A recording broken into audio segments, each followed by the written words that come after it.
பிதாவை இயேசு அவ்வளவு தெளிவா ஒரு நல்லவராக காண்பிக்க முடிந்ததுக்கான ஒரு காரணம் யோவான் 1:18 சொல்லப்படுறது போல அவர் பிதாவுடைய மடியிலிருந்து வெளிப்பட்டார்.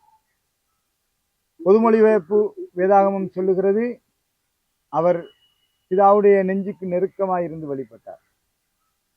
ஆகவே பிதாவுடைய மடியிலிருந்து அவருடைய மார்புக்கு நெஞ்சுக்கு நெருக்கமா இருந்து அவரை அனுபவித்த ஒருவரால் மட்டும்தான் பிதாவை பிரதிபலிக்க முடிந்தது, பிதாவை காண்பிக்க முடிந்தது. ஆக இயேசுவால மட்டும்தான் பிதா நல்லவர்ன்றத தெளிவாக இந்த பூமியில காண்பிக்க முடிந்தது. அதனாலதான் இயேசு அதை சொல்லும் பொழுது அந்த அனுபவம் இல்லாதவர்கள் அதை ஏற்றுக்கொள்ள மறுத்தார்கள். ஆக பல வருஷங்களாக பல காலங்களாக கடவுளை குறித்த தப்பான கண்ணோட்டத்துல வளர்ந்த நம்மட்டையும் கடவுள் நல்லவர், அவர்கிட்ட நல்லது மட்டும்தான் வரும், அவற்றிலிருந்து எந்த தீமையும் வராது, நம்மை சுற்றி நடக்கிற எந்த தீமைக்கும் அவர் காரணம் இல்லை என்று சொன்னாலும் நம்முடைய இருதயத்துக்கு அதை நம்ப கடினமா இருக்குது.